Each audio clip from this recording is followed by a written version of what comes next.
Olá, seja bem-vindo, seja bem-vinda a esta série tão especial sobre Nossa Senhora de Guadalupe. Estamos no 3º episódio, onde a gente vai falar mais um pouco desta mãezinha, da aparição e dos sinais dela na nossa vida. Eu sou Val Rodrigues, fiz o 3º TLC de Curitiba, estou aqui com o Tom, que fez o 9º TLC de Curitiba, e falamos diretamente do estúdio da Arquidiocese de Curitiba, em parceria com o Movimento TLC. Seja bem-vindo, Tom, a este último episódio, onde a gente já conheceu tanto, ou pouco, né? Ou pouco. E aqui estamos, então. No 2º episódio, a gente conheceu um pouco mais sobre a imagem, alguns sinais ali da imagem. Tem mais alguma coisa que você quer trazer para nós? Eu gostaria de trazer algumas coisinhas. Antes, eu tinha falado da carta, né? Além de uma carta, a imagem guadalupana, aquele que está na tilma, ela é um mapa, né? Então, recentemente, foi feito um estudo, né? Colocando a cabeça da imagem, né? Reduzindo um tamanho proporcional com um mapa que estava sendo colocado, a cabeça de Guadalupe no Golfo do México, os pés de Guadalupe do lado de Acapulco, né? Descobriu-se que os pontos onde aparecem as flores, o cerrito no manto dela, eles são coincidentes com muitos dos cerritos que acontecem no México. Então, os morros, os vulcões que estão ali, eles aparecem geograficamente onde estão os pontos de flores no manto. Isso tem 93% de acerto, né? Então, é uma probabilidade muito certa de ser um mapa, né? E quando eu falei para vocês sobre as estrelas, né? As estrelas, elas mostram também algo que é importante porque ela tem uma posição daquele dia, né? Então, você tem, na geometria e na matemática, você tem questões de coordenadas nesse momento. E como você tem coordenadas, você consegue fazer um cálculo. Essa imagem que eu trouxe para vocês, para quem conhece um pouco de arte, quem gosta de arte, ela é uma imagem que ela tem a proporção áurea perfeita. O que é proporção áurea perfeita? Existe um número mágico, que é 1,68, que é o número de Φ. Esse número de Φ, ele define muitas situações. É uma fórmula em que tudo que acontece, por exemplo, a mediatriz, o círculo, o quadrado, o perfeito, tudo está nessa imagem. O que isso significa? Significa que toda a proporção dessa imagem ela é excelente. O braço, a perna, o corpo, tudo dela é perfeito. E como tem as questões geográficas, que eu falei para vocês, a questão da estrela, a questão dos montes, aqui tem uma partitura de música. O Instituto Guadalupano do México fez um estudo recente agora, contratou um engenheiro, né, responsável por isso, e ele foi responsável em levantar essa partitura. Ele estudou tudo isso, ele fez os cálculos matemáticos, ele tem um livro que ele prova isso, né, a teoria dele, tudo o que aconteceu, e ele consegue tirar notas musicais dessa imagem. E essas notas existem. Não tem uma melodia, mas as notas existem.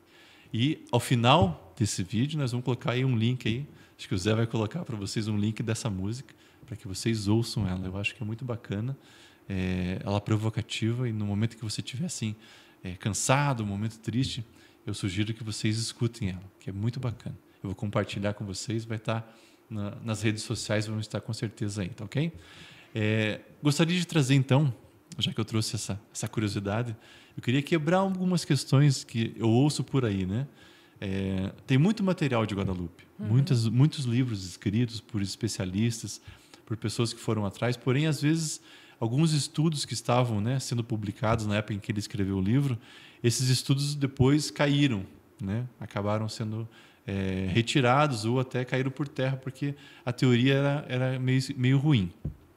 Então, vou trazer 3 para vocês, ou 3 ou 4 para vocês, para que a gente converse de forma assim, falando de algo que seja verdade, né? Então, quando alguém falar para vocês que essa imagem que está na tilma, que ela está flutuando, né? Então, vocês não acreditem, tá? Porque a imagem não está flutuando.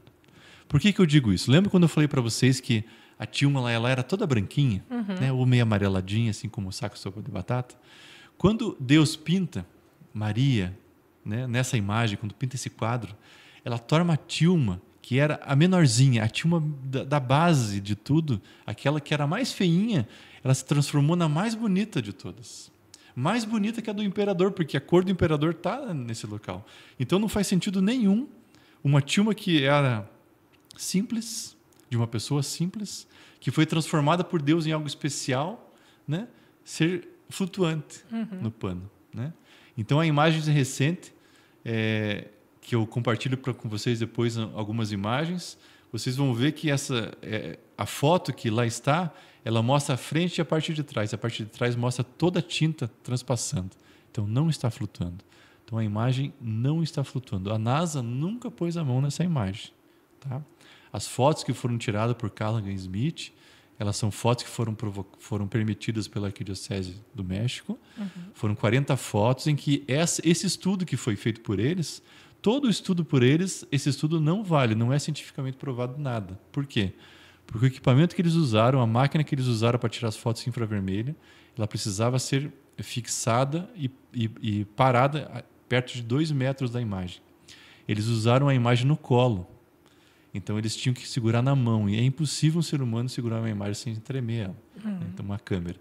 Então, todas as fotos tiradas já não valem mais como prova científica. Então, as imagens infravermelho dela, aquela teoria, tudo, são questões só curiosas, né? Mas não são questões provadas. Outra questão que eu queria trazer para vocês é com relação à temperatura dessa Tilma. Dizem que ela tem uma temperatura de 36 graus do corpo. Quando eu li isso a primeira vez, achei lindo. E realmente é lindo. Mas, olha, gente, não é. A temperatura dela é a temperatura de um pano que está aqui nesse ambiente agora em que nós estamos. Se estivesse aqui, 20 e poucos graus aqui. Então, a temperatura dela hoje, lá no México, ela está numa temperatura controlada. Está num local em que ela é hermeticamente fechada, está a temperatura controlada, porém ficou por quase 400 e poucos anos simplesmente num quadro, exposta a um vidro normal.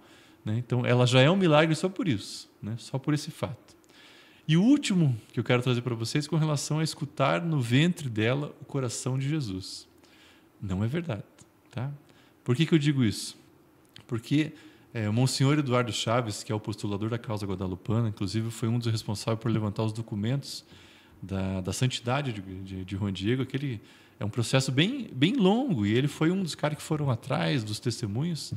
Ele leu isso, ele foi até essa imagem, ele teve a autorização de ir até essa imagem, e ele diz, não se ouve no ventre dela o coração de Jesus.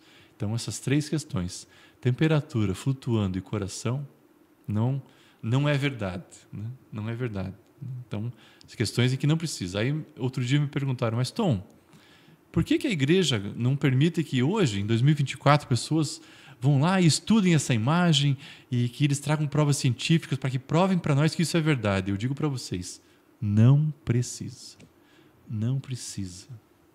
Não precisa. Por quê? Porque só o que eu contei para vocês, só o que eu Aval estamos aqui partilhando com vocês, já é o suficiente para dizer para vocês, olhe que milagre lindo essa história. E ela converteu um povo, uma nação que estava simplesmente dominada, estava no final do mundo deles, e Deus resgatou esse povo. Né? E eu queria, então, partilhar com vocês, nesse nosso 3º episódio, a primeira casita. Olha que legal, gente. A primeira casinha que foi feita para Guadalupe. O primeiro local em que ela pousou para que os outros viessem ver. Né?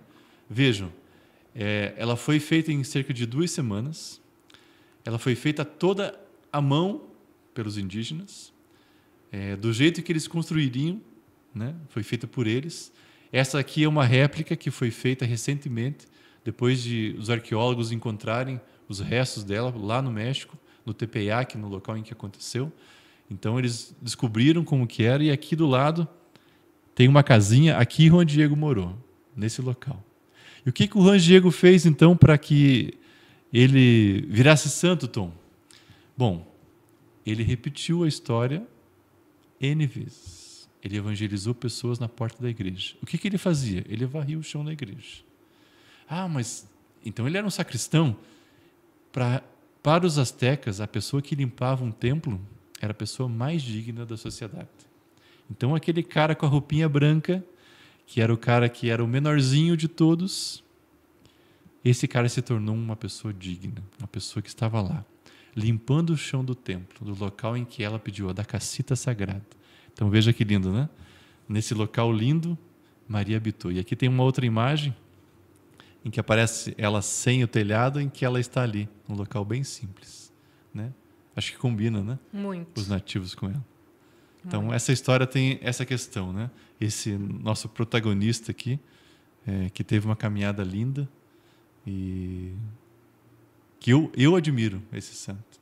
E o nome dele, Quatlatoltzin, quer dizer aquele que grita como águia, né? Então, dizem, ele era um guerreiro asteca. Eu não acredito. Porque a conversa dele com Maria, ela disse assim, é preciso que seja o menor dos meus filhos, o mais simples. É verdade. Aquele que é o meu mais queridinho, é você, Juan Diego, precisa ser você, o protagonista dessa história. E a caminhada dele não foi fácil. Não. Nada fácil. E é interessante, né, Tom, porque quando a gente olha para essa história, conhece um pouco mais, imagina assim, nossa, foi tudo assim, né? Mágica.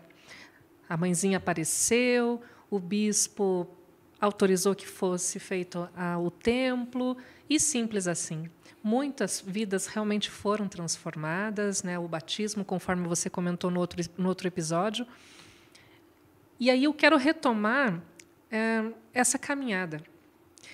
Porque Juan Diego, ele era o menor, né? Um dos menores, não se via digno, mas ele aceitou a missão. Isso aí. E aí, dentro da caminhada, até que acontecesse a aparição lá na Tilma, que a gente já comentou, ele teve várias dificuldades, vários desafios no caminho mesmo. Enquanto a mãezinha pedia para ele, vai lá falar com o bispo, leve a minha mensagem, leve o meu pedido, ele ia, mas ele encontrou alguns desafios, como a doença do tio, enfim. E nós? Quando a gente olha para uma história de fé, para a minha história, para a sua história de fé, nossa, consegui um milagre, né? Consegui algo muito bom, a minha vida está muito boa, de repente, eu estou na missão e o bicho pega. Né? Então, é uma coisa que eu quero trazer também aqui, esse convite à perseverança, a essa caminhada, porque na história de Guadalupe foram muitos os personagens, o bispo, Juan Bernardino, que era o tio, o próprio São Juan Diego, enfim, vários outros nomes até que nem apareceram aqui, né, para a gente destacar, mas fizeram parte. E aí, Tom, eu pergunto, pensando, né, um pouco do que eu trago para a gente refletir, depois que apareceu, né, a mãezinha apareceu, que foi construído o templo que ela tinha pedido, como que foi essa continuidade desse povo aí? Olhem, até quando você citou agora, no filme aparece o Juan Zumarra, que é o bispo, né? Eu gostaria de fazer um adendo aqui, né? Trazer um pouquinho do bispo, né? Porque a figura do bispo, muitas vezes, na história, ela aparece como uma pessoa ruim. Sim. Nessa história, né? Muitas pessoas leem e acham que ele não quis, acham que ele foi uma pessoa que não deu atenção, etc. Né? E eu digo para vocês que, nos meus estudos até hoje, que foram alguns anos já estudando, das minhas curiosidades de livros, etc., eu digo para vocês que, se não fosse esse bispo, esse fato não tinha acontecido. Porque foi num episódio, como você falou, de dificuldade. Ele foi convidado pelo rei Carlos V a ser o bispo do México, né, que não tinha na época. E quando ele chegou no território mexicano, ele ficou abismado com o que ele viu. Porque as atrocidades que estavam sendo acontecidas para aquele povo era imensa. Hernán Cortés não estava presente mais no continente mexicano, tinha voltado para fazer outras questões. E naquele momento em que ele estava no território mexicano, os espanhóis que estavam lá estavam devastando os índios. Então eles dominavam, eles assassinavam, era uma coisa terrível que estava acontecendo. E ele percebeu como missão que ele tinha que ser um defensor desses índios. Então, nas reuniões que ele tinha com os espanhóis nobres, ele defendia os índios. E eles começaram a ficar com ódio desse bispo. E em dado momento, eles estavam saindo de uma reunião e, depois de um grito dizendo cuidado, uma lança asteca caiu bem do lado do bispo, quase o acertou, quase o matou, né, naquela reunião. E ele viu o quanto sério aquilo estava acontecendo. E quando eles foram ver quem lançou, eles descobriram que foi um espanhol que lançou, querendo culpar os astecas. E naquele momento, o Juan Zumarra, o bispo, ele disse assim, eu preciso defender esse povo. E a partir desse momento ele começou a escrever cartas para o rei, que nunca chegavam ao rei. Né? E ele, percebendo isso, ele escreveu uma carta de próprio punho e ele mesmo levou até um navio, escondeu embaixo de um barril e levou até o rei. E nessa carta estava escrito uma oração dizendo assim: se Deus não intervir por esse povo, eles estão fadados. Né? E nessa oração eu acredito que quando ele orou para Deus, para que Deus intervisse com a sua mão poderosa, Deus interviu. Deus veio ao seu auxílio. Quando você fala de caminhada de como foi depois, o povo mexicano não foi 1000 maravilhas depois que aconteceu tudo isso, não. Não aconteceu assim, apareceu o príncipe alado, a princesa, as coisas aconteceram, nossa, ficou tudo lindo. Não foi assim. Não. O povo mexicano até hoje ainda sofre muito. É um local em que tem vulcões, tem terremoto, tem furacões que acontecem no Golfo do México e várias situações em que acontecem. E todas essas histórias que acontecem, inclusive na questão da Revolução, na Revolução eles não tinham uma bandeira. Né? Então, os revolucionários não tinham uma bandeira. E quando você estuda sobre como era aquele momento em que eles estavam tentando se separar do dominante, né, daquele momento, daquele povo, e você vê um estandarte assim, deles em que eles trouxeram. Guadalupe era uma imagem que trazia para ele força. Então, essa carta que eu disse para vocês, ela representa para eles a força, né? A força do momento. Não quer dizer assim, apareceu, Deus resolveu o problema deles. Não resolveu. Assim como você disse para Juan Diego, né? Não foi fácil para ele. Não foi fácil até o último dia. Mas ele foi perseverante, ele teve fé, ele foi uma pessoa protagonista. Foi isso que aconteceu. E na vida dos mexicanos foi assim, não foi fácil. E não é fácil. Para a nossa vida não é fácil. Para a tua vida não é fácil. Nesse momento eu digo para você, você tem dificuldade, saiba assim que a coisa pode piorar, mas saiba que Deus está presente. Olhe para a imagem de Guadalupe, olhe para as coisas de Deus, olhe para os sinais que Deus te mostra e diga para Deus assim, olha Deus, você é sinal em minha vida, se está ruim, sem você seria pior. Seria o fim do meu mundo, seria o colapso do meu mundo. Então, que nesse momento você olhe para isso aqui como sinal em sua vida. Olhe para Deus como sinal em sua vida. Olhe para Maria como sinal em sua vida. É quase uma oração, né, gente? É uma parada, uma inspiração, uma provocação e um convite para que a gente possa continuar firmes na caminhada. Sim. Para a gente ir se encaminhando aí para o final, Tom, Maria teve um papel assim fundamental, né? A gente pode dizer assim que quando a gente vê a história, ela apareceu, ela pediu, ela intercedeu. E o que ela é nisso tudo? A gente sabe, né, que ela não é o centro. Mas qual que é a tua mensagem aí, olhando para essa história de Guadalupe, sobre essa intercessão? Essa intercessora, né? Eles costumam dizer lá que ela é a semilha do Evangelho, né? A semente do Evangelho. É isso que eu vejo Maria, né? Ela diz, né, nas bodas, né? Faça o que ele te pede. Acho que é isso que ela quer que a gente olhe e diga assim, faça o que ele te pede, faça o que eu estou carregando aqui, esse meu filho amado, faça o que ele te pede, esse Deus que sangrou na cruz por você, faça o que ele te pede. É assim que eu vejo Maria, né? O nome dela, Guadalupe, significa Rio de Lobos, né? Porque foi encontrado naquele local. E ao longo desses anos em que eu me debruço sobre esse assunto, que eu olho, eu comecei a entender que uma das coisas que eu vejo desse nome é a questão do lobo, né? O lobo ele faz parte realmente, né, dessa história, porque ele é um nome árabe com um pouco de latim. Mas olhando para o lobo como a fonte da palavra, né, o lupus, né? Eu percebi que o lupus ele também significa o leito do rio, né?